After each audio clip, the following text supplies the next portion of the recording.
Welcome to the Foundry by Forge College. I am super excited for today's explainer. If you caught our previous lesson on synthesis and next steps for attack analysis, you know we've been really digging into how to break down these complex vulnerabilities. Well, today we're shifting gears. We're zooming in on a completely different breed of weakness, timing-based vulnerabilities. And honestly, we're going to frame this exactly like an architectural blueprint for a bank heist. Today, we're talking all about race conditions in smart contracts. Here's our master plan for today. We'll start with the smart contract race, move into the TOCTOU trap, explore front-running auctions, look at how we're defending the contract, and finally, wrap it all up with some final takeaways. All right, let's jump right into Section 1, the smart contract race, looking specifically at timing and state changes.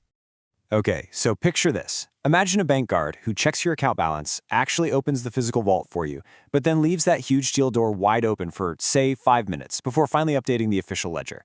In the real world, yeah, you'd be fired instantly. But in Web3, you just get drained for millions of dollars. So, what happens when state assumptions change mid-transaction? Well, you might know that the Ethereum virtual machine processes transactions serially, literally one right after the other. But the exact timing of those transactions, that creates a massive, glaring window of opportunity. If your contract state changes while a transaction is mid-flight, all your security assumptions just fly right out the window. Which leads us perfectly into Section 2, the TOCTOU trap, or check versus use. Let's define this weird acronym really clearly.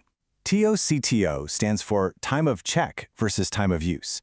Think of it like trying to buy the very last ticket to a sold-out concert online.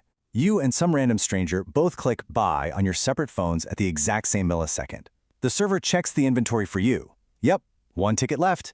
It checks for the stranger. Yep, one ticket left.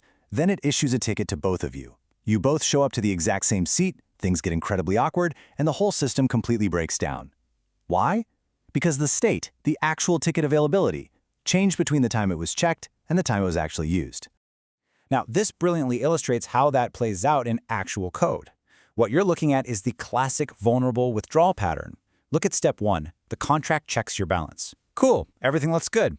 Step 2, the external call. The contract physically sends you the funds. But wait a second, step 3, the final update to the ledger, hasn't happened yet. That exact window right between step 2 and step 3, that is exactly where the heist goes down. An attacker can just loop back around and drain the contract over and over simply because the internal ledger still stubbornly says they have a full balance. So the absolutely crucial point here is that this isn't just about reentrancy, it's about a fundamental lack of atomicity. A non-atomic vulnerability gap basically means that these steps don't happen as a single unbreakable unit. The funds are physically moving out the door before the contract's internal memory even realizes they're gone. It's a deep architectural flaw baked right into the blueprint of the transaction itself.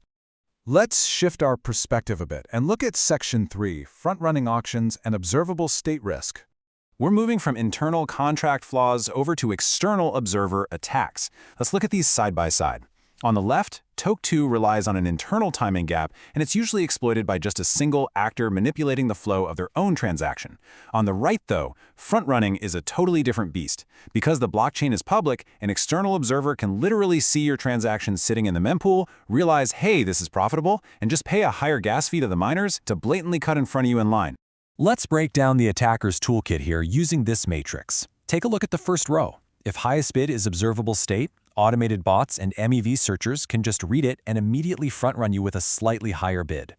If highest bidder is public, well, they can target the previous bidder with malicious refund logic. And if your contract relies on an end time, attackers can totally exploit miner ordering right at that exact moment of expiry, inserting transactions that finalize the auction before legitimate, honest bids even have a chance to register. Public variables are, frankly, a glowing neon target for automated bots. Which naturally leads us to a massive, flashing warning label on our blueprint, trusting block.timestamp. Guys, it is incredibly dangerous to blindly trust block timestamps for strict, down-to-the-second finalization. Why? Well, because miners actually have a small degree of control over the timestamp of the blocks they mine.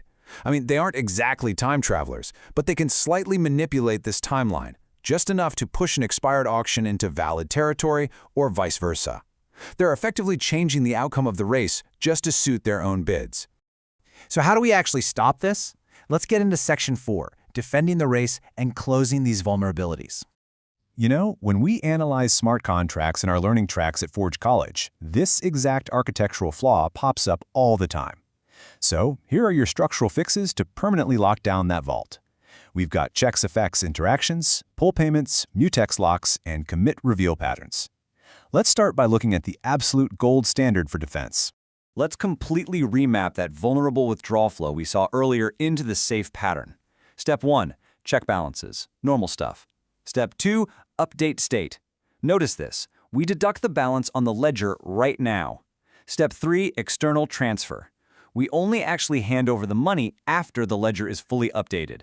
By updating your ledger before you open the vault door, you completely eliminate that TOCTOU exploit. The internal record is fully locked and safe before the external world ever even gets involved. Next up, pull payments. Why are push refunds such a terrible idea in an auction? Because when you push a refund to a loser, you are handing your control flow straight over to their contract. If they decide to reject the payment or if they consume way too much gas, your entire auction just freezes. It's immediate, it's blocking, and it's super unsafe. Instead, use pull payments.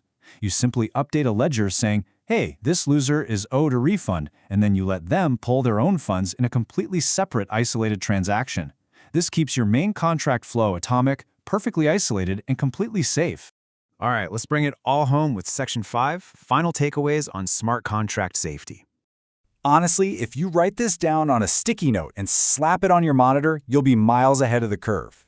Treat publicly observable state as a trigger an attacker can read and react to. Always assume someone is out there watching the memory pool. If your contract's logic depends on some critical sequencing, you've got to hide it from external observers using commit reveal flows or time locks. Just don't give the bots the data they need to cut the line. Looking ahead, next up in our learning journey, we're going to be tackling functional dependencies and timestamp risks. I highly recommend you bring these mental blueprints of TOCTOU and front-running forward into that topic because we're going to use them to analyze much broader, block-level dependencies across multiple contracts. It's going to be great. I want to leave you with this final provocative thought. Are your state changes safe even if the world shifts mid-transaction? If your code basically assumes nothing is going to change between line 10 and line 15, you have a race condition just waiting to happen. Always assume the worst about timing and ordering. Thank you so much for joining me for this explainer. If you want to dive deeper into Web3 security, actually annotate some real code, and master these concepts, come visit us at forge.college to explore all our programs. See you next time.